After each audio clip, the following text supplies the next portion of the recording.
በጣም ደብሮኛል በጣም ከፍቶኛል ቤተሰቦቼ ተስፋ ሰጥተው ተስፋዬን አጨልመውታል አግኝታችሁ ታውቃለህ ማን ጠቅላይ ሚኒስትሩ ስማ ገና ኦሮሚያ ምክትል ፕሬዝዳንት ከለማ መገርሳ ጋር ነው እና ወራ ነበር ቆመን ያያ ስጋ በልተህ ታውቃለህ አላውቅም አይተህ ታውቃለህ አዩ ሳይ ግን እንኳን ማየት በልተህ የበላም ትመስለኛለህ ኖ ኦሮሞ ነው ኖ ኦሮሞ ኩሽ ነው ተደርጎ ማያውቅም ተረግዞ ማያውቅም ምንም ተደርጎ ተከናውኖ አይተውም ሴት ታረግዝም ይኸውላችሁ ዛሬ ምን አጋጠመን መሰላችሁ ይሄን ብር እንደዚሁ እንደሰራችሁት ፍቱት ነው ያለን ደንበኛችን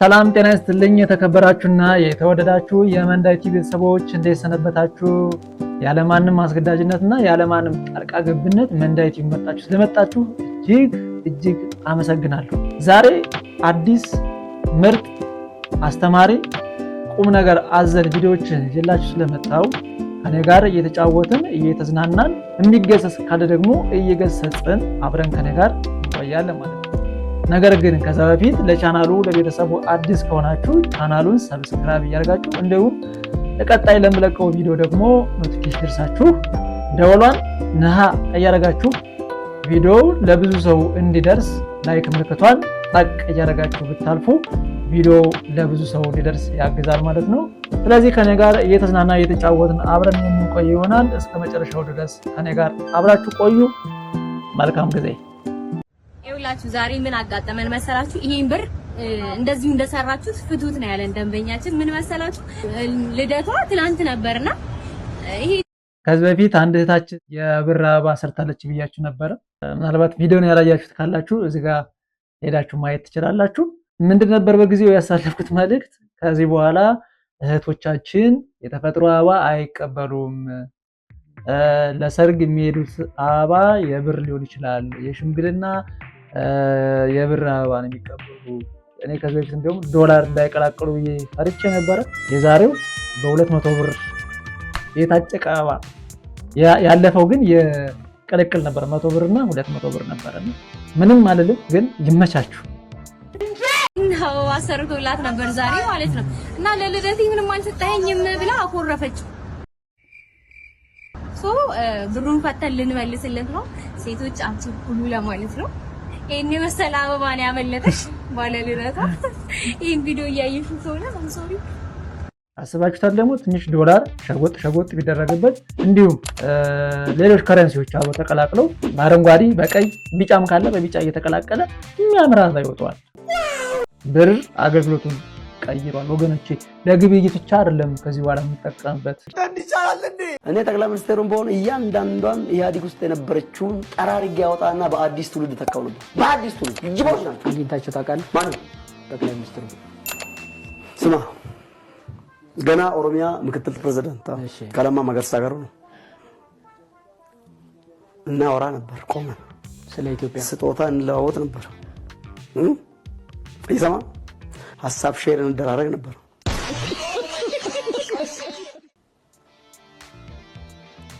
ጠቅላይ ሚኒስትርም ተሆኑ በኋላ ከወንድ ልጆቼ ጋር ጠቅላይ ሚኒስትሩ ተሰሙ ያን ቆንጆ ወንድ ልጆች እርሶ መድረክ ላይ ወጥቶ እንዲ ሰላም ያሉት ያቀፉት ልጅ ራራ ባባየው የሚባለው ልጅ ከነ ልጆቼ ስብሰባ ሄድ ነበር አገኛቸው ነበር አሁን ጠቅላይ ሚኒስትሩ አማካሪ ነበሩ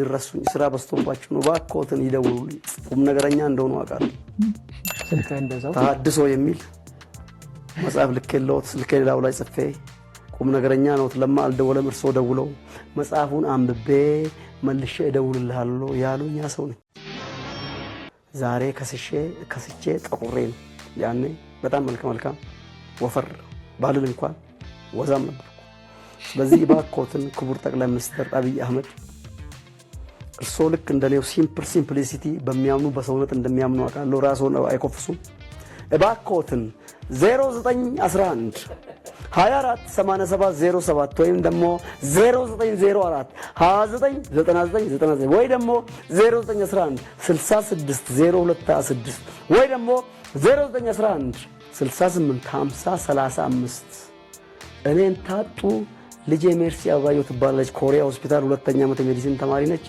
0944 74 79 97 ይደውሉና ልጄ ትምህርት ነፃ ዕድል ነው ያገኘችው የዶርሚተሪና የምግብ ይክፈሉላት እባክዎት። እባክህ ዝም በለኝ፣ ይሄ ወሬ አይደለም። አሁን ገና ባያሌው መጣ። ወይ መለመት ጸጋ እንዳለው ታውቃለሁ። ስፖንሰር ይፈልጉና ልጄን ስፖንሰር ያርጉ። እኔም ይኸው ትምህርት ቤት ተዘግቷል። 100,000 ካሬ መሬት ይስጡኝ። አብዙ ከ100,000 ብር ነው።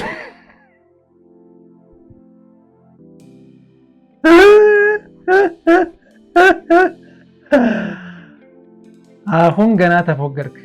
የጠራህን ቁጥር ያውቀዋል። የጠራህ ቁጥር የአንድ ክፍለ ከተማ ሙሉን ሊሸፍን የሚችል ካሬ አሁን የጠራው 100,000 ካሬ ምንድነው? ብቻህን ከተማ ተገነባ ነው። የምንጠራው ቁጥር ምንድነው? ስንት ዜሮ ከፊቱ አለ የሚለውን በደንብ ቼክ አድርገን ካፋችን ወጣጅ። ከ100,000 ካሬ በላይ አልፈልግም። ወይ ጥሩ ተናገር ወይም ዝም በል። አዳነች አቤቤ ጀግኒት I said you an iron lady, you are iron lady ኪኖ ማን በሮምሳ ኪራይ እንደኛ ቢያንስ 20,000 ካሬ በቃ ይበቃኛል። ከዛ በላይ አልፈልግም። 20,000 ጠቅላይ ሚኒስትር አብይ አህመድ 100,000 ካሬ፣ አዳነች አቤቤ ደግሞ 20,000 ካሬ።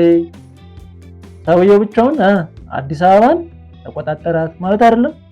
ነውራም በአለጌ መሬት ስጪና ትምህርት ቤት ልስራ ከነዋንጃችሁ ነና ያያ ስጋ በልተህ ታውቃለህ? አላውቅም።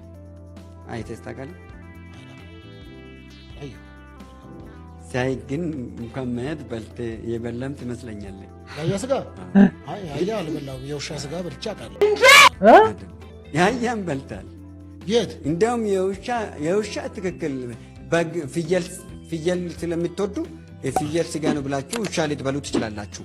እዚህ ሀገር አለ ኮሪያ ነው፣ ሳውዝ ኮሪያ ነው። በቃ አያ ደግሞ እዚህ በልታል። ኦ ማይ ጋድ!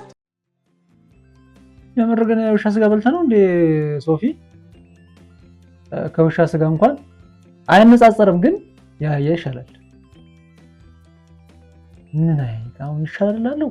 ሁለቱስ ያው አይደሉ እንዴ? ምንድነው ምን እዚህ ሚዲያ ላይ ባለፈ አመት ቀርቧል። ከዚህ በፊት ሚዲያ ላይ ሰምቻ በተለይ ቅርብ ቀን ደግሞ አሁንም ቅርብ ጊዜ እዚሁ አለ ያንተው ሰፈር እዚሁ።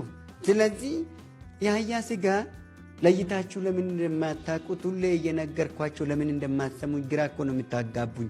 በምንድን ነው የሚለየው? ያያ ስጋ ልክ ትሪለት ታስቀምጣለህ አይደለ? እንቀጠቀጣል። ምን ይላል? ወዴት ነው የምለው? አመዳመን ወደ አፈርጣ ላይ ለመውደቅ ማለት ነው። ለመውደቅ ከትሪው ላይ ለመውደቅ እንቀጠቀጣል። ልክ መሬት ላይ ስታስቀምጥ ጸጥ ይላል። አመድ ላይ ሲሆን አመዱ ታረጋለህ። የአያ ስጋ አልጋ ሲሉት አመድ ነው ምናምን የሚባል አያ ስጋ አልጋ ሲሉት አመድ ሲጀመር ለምንድን የኛ አበሻ ስተርት ራሱ አተራረቱ ራሱ አይታል አይደብርም? ምን ያደርጋል ስጋ አልጋ ላይ አልጋ ላይ ምን ያደርጋል? የሚመሳሰል የሚገጥም ደስታ ላይ ግጣሙ ይገጥማል እንዴ? በፍጹም አይገጥም። ለምንድን ነው የሚገጥም ግጥም የማትገጥመው? ስተረትሩ ተረት መስሏችሁ ስተረትሩ በውሸት አባዜ ተረታችሁ ውሸት የማይመሳሰል አጀንዳው ተቀየረ። ሁለት ግራ እግር አስተሳሰብ ምን ያደርጋል ይሄ? ኧረ ይመች። እሺ ይሁን። ኖ ኦሮሞ ነው ኖ ኦሮሞ ኩሽ ነው። እንዴት ኦሮሞ ነው?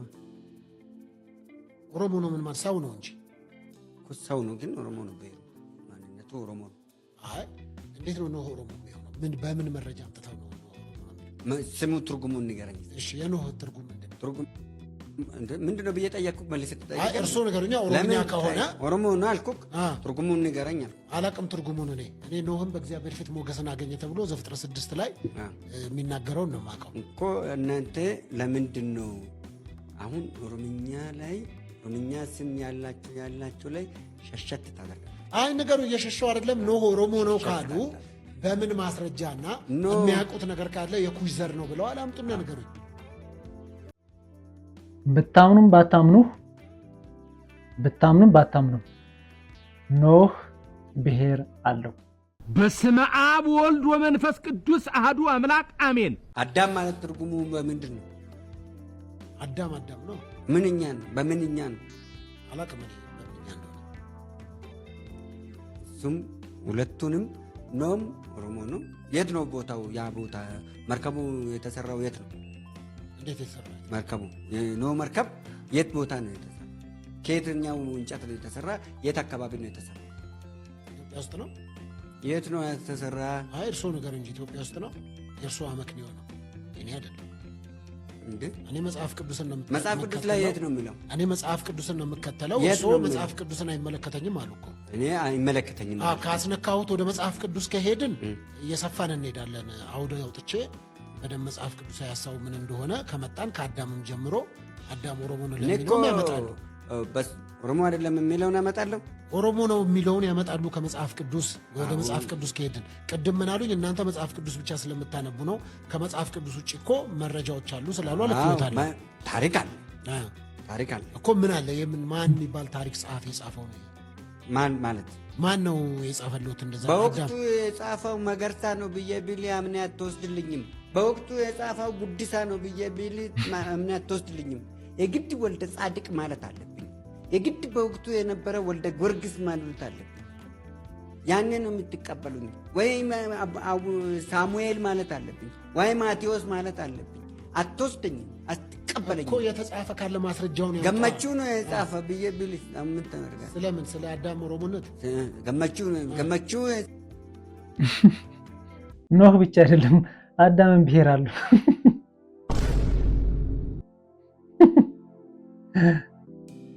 የገመቹ ታሪክ ላይ አለ ብዬ ብልክ ምን ታደርጋለህ እኮ? ካለ ያቀርባሉ።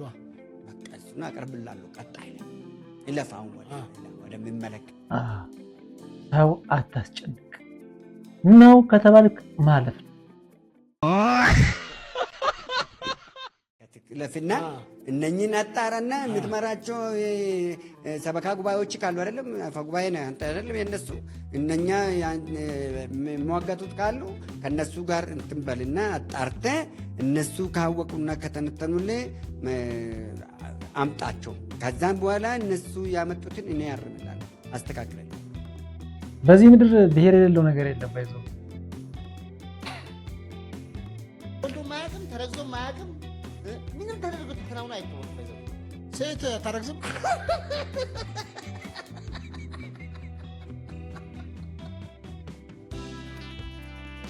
መንገድ ነው ዘንድሮ እየመጣብን ያለው ወገኖቼ። አሁን ደግሞ ምንድነው ሰው ተወልዶ ተረግዞ አያውቅም የሚል መጣ። ደግሞ ሌላኛው የጅማው ነገር እንዳልተከናወነ ነው። ጅማ ያልኩ ነገር ነው እንዳልተፈጸመ ሁሉ የምንለው ነገር ተወለደ ታራ ተፈጠረ። አንተ ተወልደ አይደለም? በፍጹም አልተወለድኩም፣ አልተፈጠርኩም፣ ምናምን አልኩም። ኢመርጀንስ ነው፣ ድሪም ኢመርጀንስ ነው ይሄኛው። አሁን ምን ኖሮ አሁን ካታጎራይዝ ናት ሳወራ ይህን ሪያላይዝ ካደረክ በኋላ ሌላ ኪንግደም ሌላ ሁኔታ አለ፣ ሌላ ምናምን አለ። አሁን ባለው ይሄ በቋንቋው ፖስት ሊንጉስቲክ የሆነ ወርልድ ምልህ ይሄ ወሬ ላይ የተመሰረተው ተወልጄ ታርቼ ተፈስቼ እኔ ልጅ ነኝ፣ እኔ አባት ነኝ፣ እኔ ተድኛለሁ፣ ይሄ የምንለው ነገር በሙሉ ልብ ወለድ ማለት ነው። ቋንቋ ወለድ ማለት እኮ ልብ ወለድ ነው።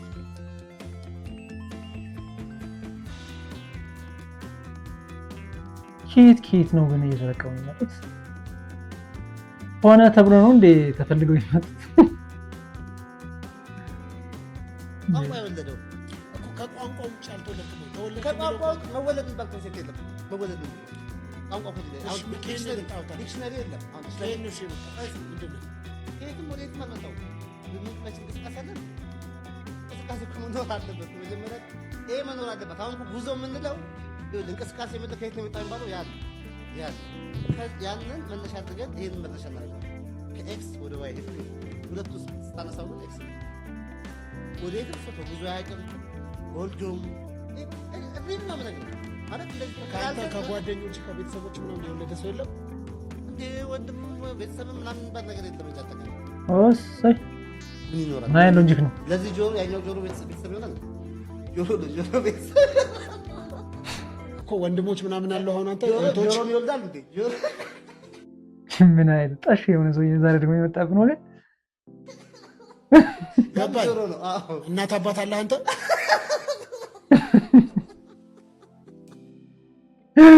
አራውቀ እያዛገው መሰለኝ አሉ። እናትም አባትም መሆን የሚችል ሰው የለም ምድር ላይ። እናትም አባትም መሆን አይቻልም፣ ልጅም መሆን አይቻልም። በነገራችን ላይ ስለማይቻል ነው።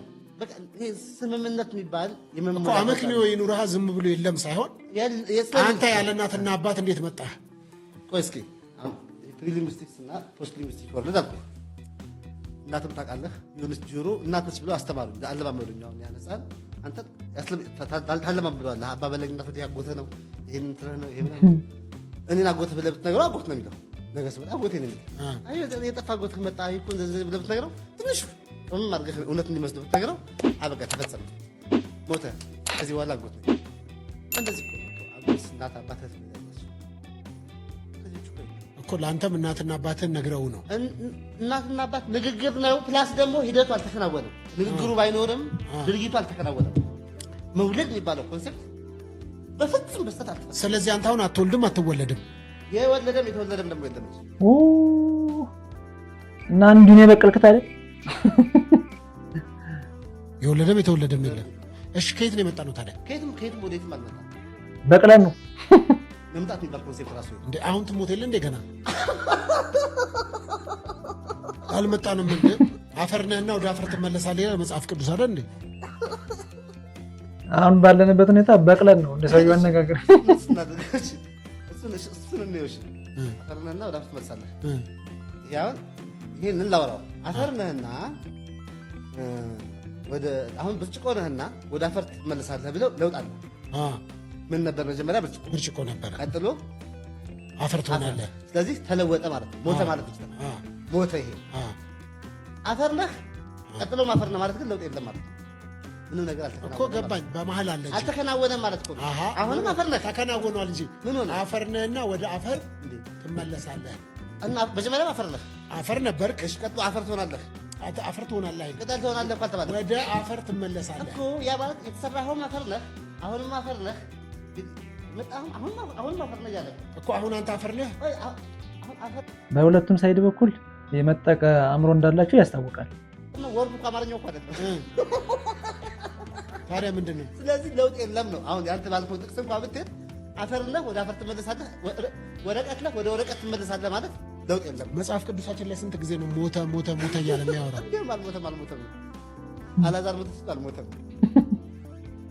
በተቻለ መጠን ሶፊ ራሱ ምን አለ ደህና ሰው አምጥተህ ቁም ነገር ለእኛ ቁም ነገር የሚሰጠን ዳይሬክሽን የሚሰጠን ሰው ብታቀርብ። ዛሬ ፋይናሊ ሱቁን ልናሳየው ነው። ሱቁም እንደሚመስል እስካሁን በረከት አላየውም። እንግዲህ እጉት ላይ ነው ቤተሰብ ለሱቅ ከዚህ በኋላ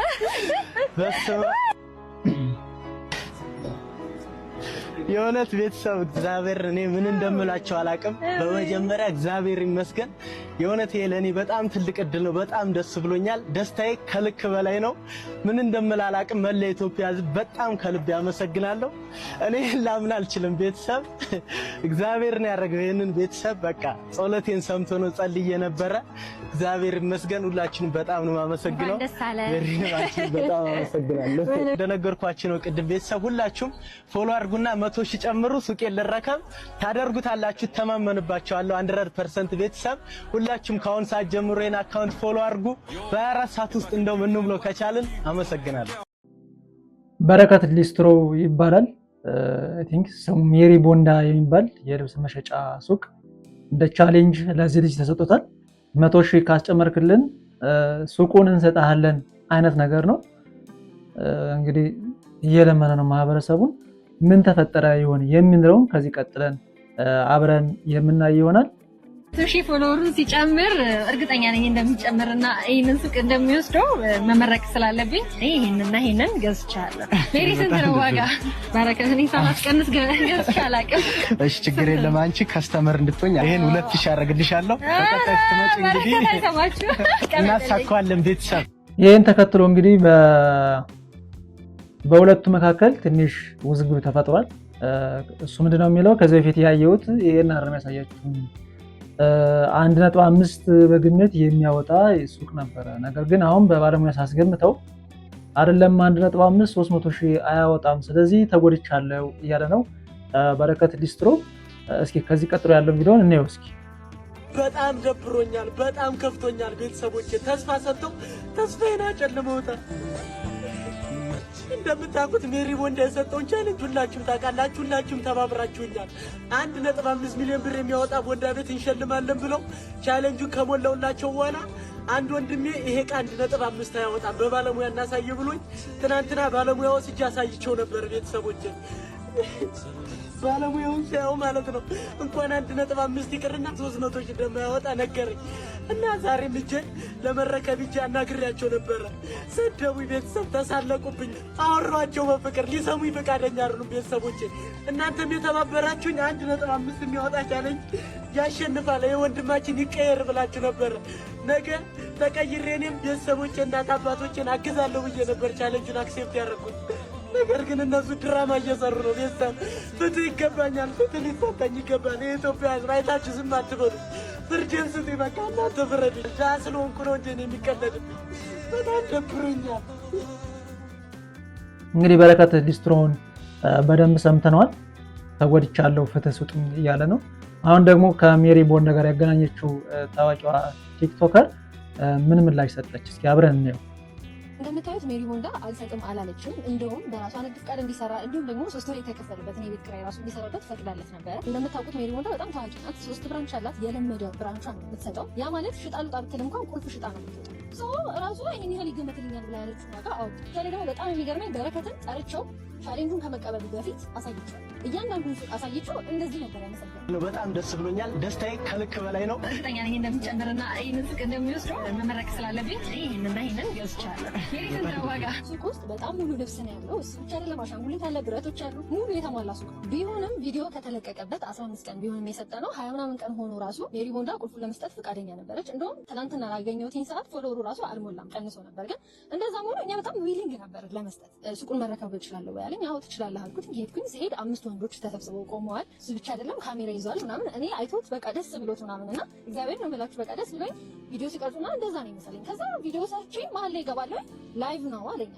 ላይቭ እንዳለ አላውቅም። በረከት ሲጀምር አላወራንም። ቅሬታ ቢኖረው ራሱ መጀመሪያ እኛም ማውራት ይችላል አይደል? አንድ ቀን እንኳን ቅሬታ አለኝ ብሎ ለኔ አልነገረም። እንደምታዩት እኛ ልንሸልመው ፈቃደኛ ነበርን። እሱ ግን መሀል ላይ ሀሳቡን ቀየረ። ቃል በቃል ያለን ደላላ ይዤ መጥቼ አልተገመተልኝም ያለው። ሲጀመር ሜሪ ቦንዳ መስጠት የፈለገችው ለሚሰራ ሰው ነው፣ ሱቁን ለሚሸጥ ሰው አይደለም። እኔ ስላሸነፈ ቢወስደውም ችግር የለብንም፣ ግን እሱ አያወጣም ማለት 300 ሺህ ነው የሚገመተው። ስለዚህ እናንተ 1 ሚሊዮን ብሩን ስጡኝ፣ አንፎሎ ቻሌንጅ እናስጀምር። አንፎሎ ማድረግ ሁላችሁ ቤት ፎሎ ያደረጋችሁ አንፎሎ ማድረግ። ሁለተኛ ደግሞ ይሄ ሙሉያ እንኳን የማይሆን ልብስ ነው። ብቻ በጣም ሲያጣጥል ነበር። እንዲሁም እኔና የስራ ባልደረባዬን ሳናቅ ካሜራ ይዞ 5 ልጆችን ይዞ መጥቶ እንደተበደለ መሆን ብቻ በጣም በቃ አንኤክስፔክትድ ነገር ነበር የተፈጠረው። እኛም ደግሞ ሳናቅ ስለሆነ ላይቭ የገባው አቁም ላይቭ መቅረጽን እናውራ ብለን ልናስረዳው በጣም የሞከርነው እሱ ሊረዳን ፈቃደኛ ነበር። እንግዲህ በረከት ስላሸነፈ ይህንን ሽልማት እንዲቀበል የአቅማችንን ሞክረናል። በመጨረሻም ብሩ ስጡኝ በማለት ቻሌንጅ ላይ ያልተጠቀሰ አዲስ ውልም አምጥቷል። ሜሪ ቦንዳ 15 ቀን ብትሰጠውም ግምት ውስጥ በማስገባት ልፋቱን ልትሰጠው ፈቃደኛ ብትሆንም እሱ ግን እንዳያችሁ ስሟን በማጥፋት የተሰጠውን ስጦታ በማጣጣል እንዲሁም ሶሻል ሚዲያ ላይ ያልተፈጠረ ነገር በማውራት በዲሲፕሊን ጉድለት የሰጠችውን ቻሌንጅ ውድቅ አድርገዋለች። እንግዲህ በረከትን ብላችሁ ፎሎ ያደረጋችሁ ሰዎች አሁንም ቢሆን ይህንን አካውንት ታች አስቀምጥላችኋል። የሜሪ ቦንዳን አካውንት አሁን ፎሎ ማለት ትችላላችሁ። ቀድሞ ስላለቀሰና ድራማ ስለሰራ ልክ ነው ማለት አይደለም። በተረፈ ሁለተኛና ሶስተኛ የወጡ ሰዎች ከሱቅ ስራ ውጪ ልብሶችን እንደምንሸልም ቃል ገብተን ነበር። የስራ ማስጀመሪያ እሱን ስንሰጥ በግልጽ ምናሳያችሁ። የልጅቷን እንግዲህ መልስ እንደዚህ ሰምተናል። አሁን ደግሞ እስኪ ሌሎች ሰዎች ይህን በዚህ ጉዳይ ላይ ምን አሉ፣ ምን አስተያየት ሰጡ የሚለውን ቀጣይ 2 ቪዲዮዎችን እናያለን ማለት ነው።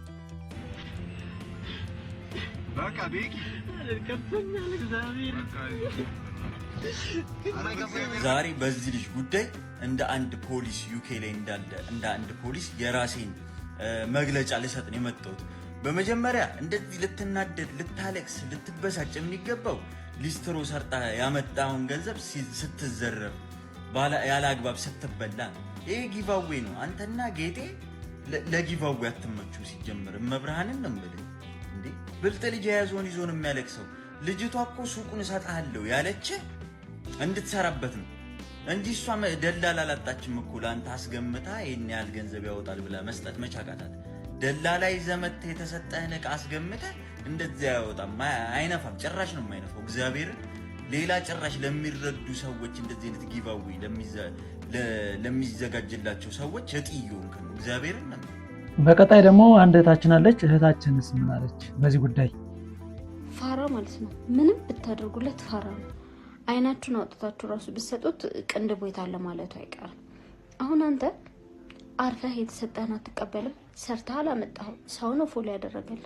የ3 ደቂቃና የ4 ደቂቃ ቪዲዮ እየዬ ብለህ በቃ እስቲ ካለፈለት ብሎ ሰው ፎሎ አደረገል። ከዛ ደግሞ እንደዚህ ይሞላል እንደዚህ አይሞላም።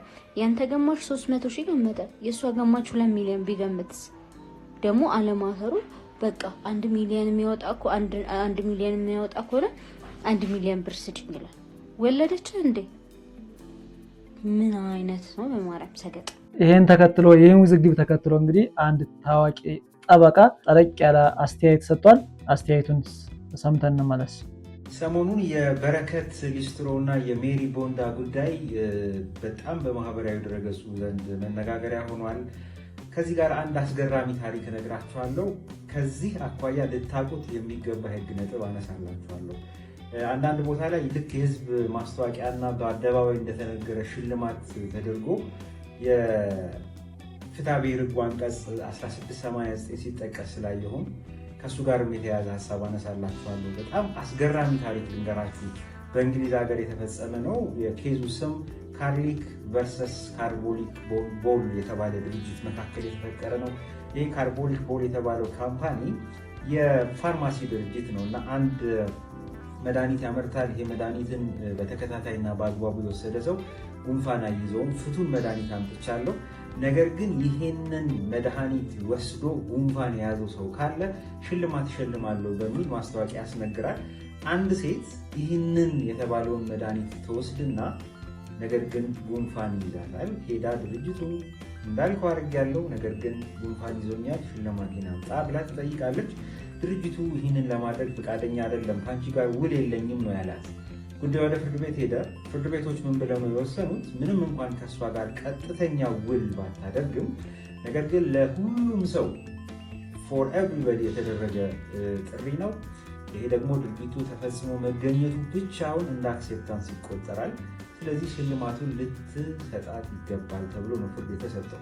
በነገራችን ላይ በእኛም የፍትሐብሔር ህግ አንቀጽ 1689 ላይ እንዲህ አይነቱ ነገር በግልጽ ተመልክቷል። አንድ ሰው በአደባባይ ለሰዎች ቃል ከገባ እንዲህ አይነቱን ነገር ካደረግ፣ የጠፋ ዕቃ ካመጣ እንዲህ አደርግልሃለሁ ካለ ይህንን ቃሉን የሰሙም ያልሰሙም ሰዎች ሁሉም ሰዎች ሰምቼ ሊሆን ይችላል፣ ላልሰማ እችላለሁ። ዋናው ነገር ግን የተባለውን ነገር አድርጎ መገኘት፣ የጠፋ ዕቃ ከሆነ የጠፋውን ዕቃ ማግኘት ወይም አድርግ የተባለውን ነገር ቀድሞ አድርጎ መገኘት ውሉን አክሴፕት እንዳደረው ምንም እንኳን በውል ህግ መሰረት ኦፈር ኤንድ አክሴፕታንስ ቢኖርም ድርጊቱን መፈጸም በራሱ እንደ አክሴፕታንስ ስለሚቆጠር በአደባባይ እንዲህ አደርጋለሁ ብሎ ቃል የገባው ሰው ቃሉን የማክበር ግዴታ አለበት።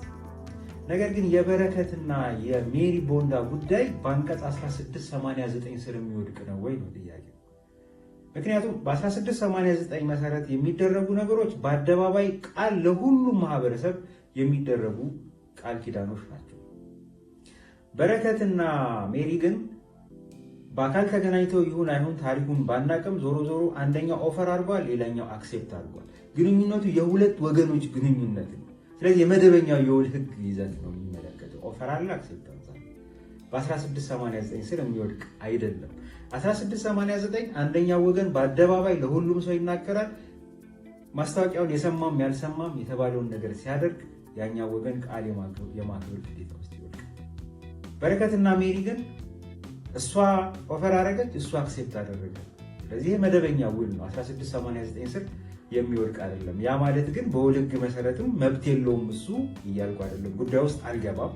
ጉዳዩ የነሱ ጉዳይ ነው። ማስረጃውን የመመዘን ንግግራቸውን የማየት ጉዳይ የሚመለከት ይሆናል። ነገር ግን ጉዳዩ መታየት ያለበት ከዚህ አኳያ ነው። በአደባባይ ቃል የምትገቡ ሰዎች፣ ቃል የገባችሁትን ሰዎች የሆነ ቦታ የሆነ ኮርነር ውስጥ ያለ አንድ ሰው ያላችሁትን ነገር ካደረገ ለዛ ሰው እንደ ቃላችሁ መፈጸም ግዴታ እንዳለባችሁም ማወቅ አለባችሁ።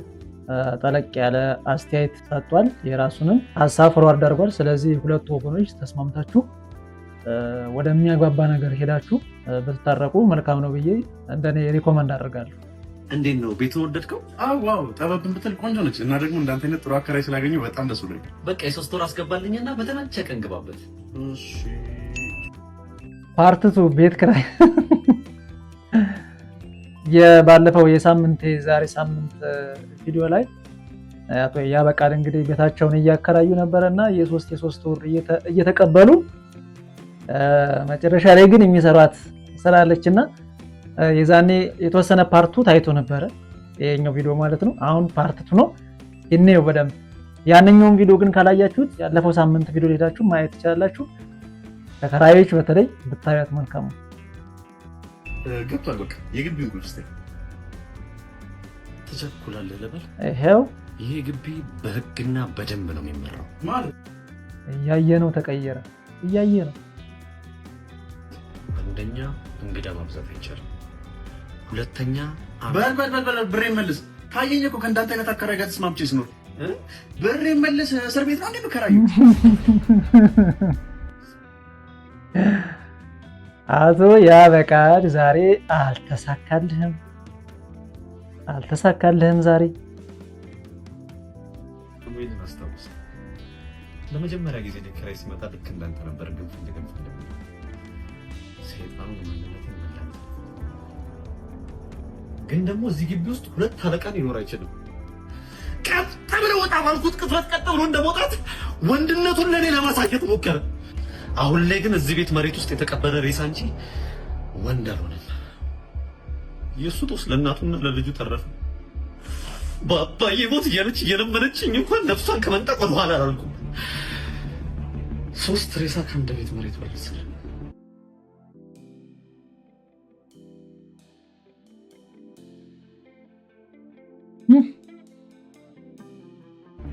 አሁን ቀጥ ብሎ ወጣ።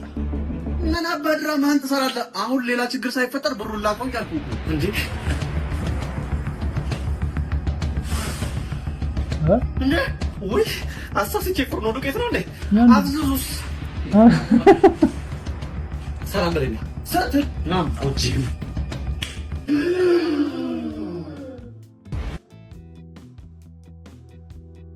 የምር ነው እንዴ ነገር? ምንድነው? የገንፎ እህል ትቀልዳለህ?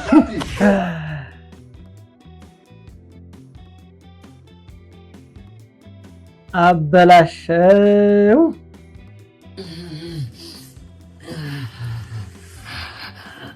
አይ ሄሎ ምን እባክሽ፣ ምንም እኮ የሚከራይ ቤት አጣሁ። ሶስተኛ ሰው ተገኘ።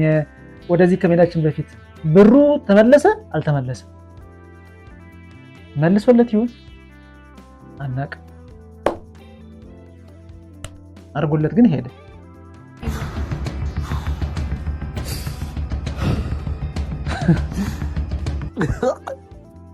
እንዴ አስክሮኑን ይለቀቀ።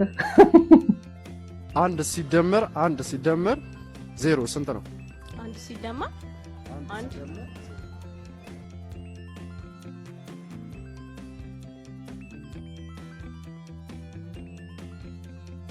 1 ሲደመር 1 ሲደመር 0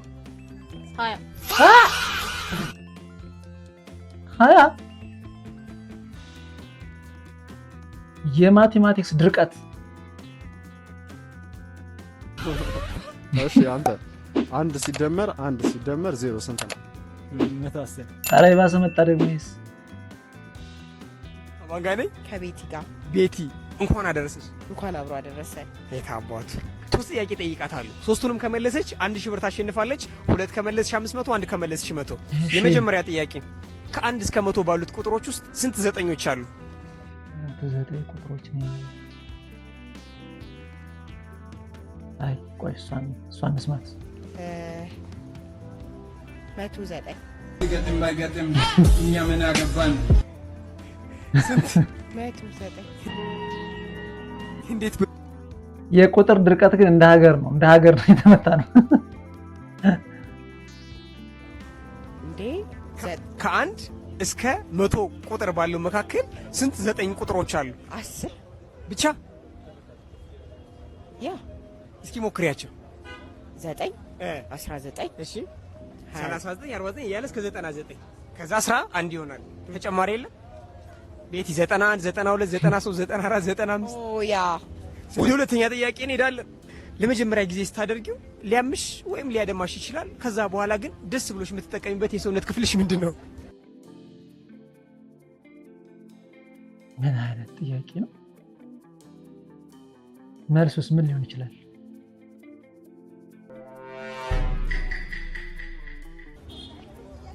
ባቡዬን ባቡዬን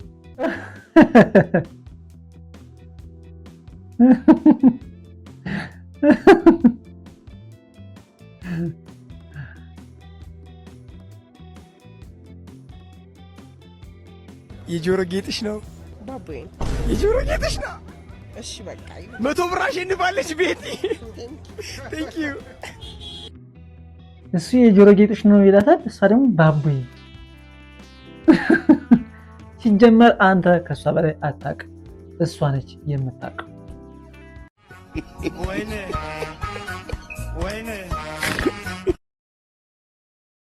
እሰይ እንዲህ ነው እንጂ ጉሮሮን ራስ ሲያደርግ ቤታ ቤት ቅዝቃዜው ወይኔ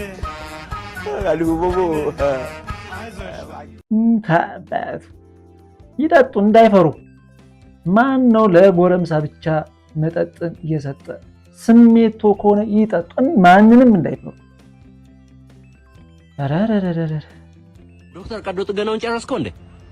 አይ ከሁዱን ከፍቼዋለሁ፣ ግን ዩቲዩብ ላይ ሰርች እያረኩ ምናምን ነገር ምንም እንትን እያለችኝ እየነገረችኝ። ምንድነው ዩቲዩብ ላይ ማለት? ምን ትለኛለች? እንትኑ ማደንዘዣ ይቀድማል ከመቅደድ በፊት። እንዴ ማደንዘዣ አልወጋውም እንዴ? ከተቀደደ በኋላ እንዴ የሚወጋው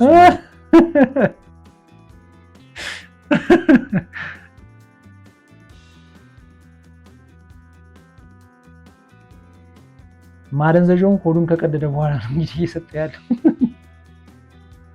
ሰውየው ህይወቱን ማልፉ ይችላል እስካሁን። እንዚያ ምን ማለት ነው? ስቀደው ፌንት በላ ምንድነው? ሳትወጋው ነው ማደንዘዣው የሚቀድመው? ይሄ ነው በቃ። ምኑ መቅደድ? የተማርኩት ይሄን ነው። የት ነው የተማርከው? ዩቲዩብ ላይ። ከዛ ደግሞ ምን ትለኛለች? ይሄ ነገር ሳትቀደውን በመድኃኒት መጥፋት የሚችል ነገር ነው። ምርመራ ሳታረግ ነው እንዴ በመድኃኒት የሚጠፋ ነገር ነው እንዴ ቀዶ ጥገና የጀመርከው? አሁንማ ጀመርኩት። ማን እንድጸጸት አታርገኝ፣ እንድጸጸት። እሺ መልሰህ እንደሆነ ነገር አድርጎ መልሰው። ስፌቱ አልተለቀቀማ። ስፌቱንም አይተህ ነው እንደምትሰፋው? ስቀደው አይተህ ነው የሰፋው የቀደድከው? እና ሰፋው ነው ምን በገምቼ ማለት ቀደው እያየሁኝ ቀደው። ምንድን ነው ያልከኝ? ሰፈር ከምንቀመጥ ሰፈር ከምንቀመጥ መስፋት አልችልም። መስዋዕት አልችልም። የሆነ ሊስትሮ ተራ በጫማ መስፊያ ያልታሰፈ ነው እንዴ? ያንተ ቀልድ ደግሞ በዛ በጣም። ራስን ነፃ ልታወጣ በምችለው እችላለሁ ነው፣ ካልቻልኩኝ አልችልም። በቃ በመርፌ ነገር ሰፋው አያይዘው ቢያንስ እንዳይተረተር እና ታዲያ ቀዳዩ ተተውል ትሄድ ነው እንዴ? በኋላ ነገር ብቻ ግን በመርፌ ቁልፍ ግን አያይዘው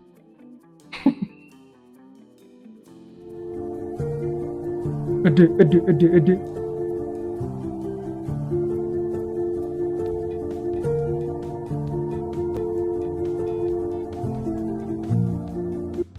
ሲጀመር ለምን አትቆሙም? ለምንድን ነው የምትሄዱት? አሁንስ እየሸኛው ነው እንደዛ አድርገህ?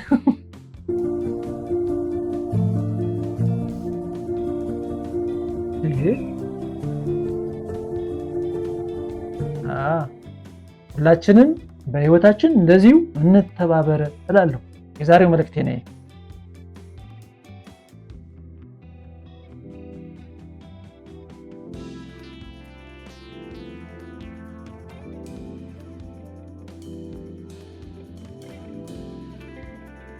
ሞት እምቢ ብሎት ነው አሉ እንግዲህ ይሄ ልጅ ሊሞት ፈልጎ ግን ሞት እምቢ።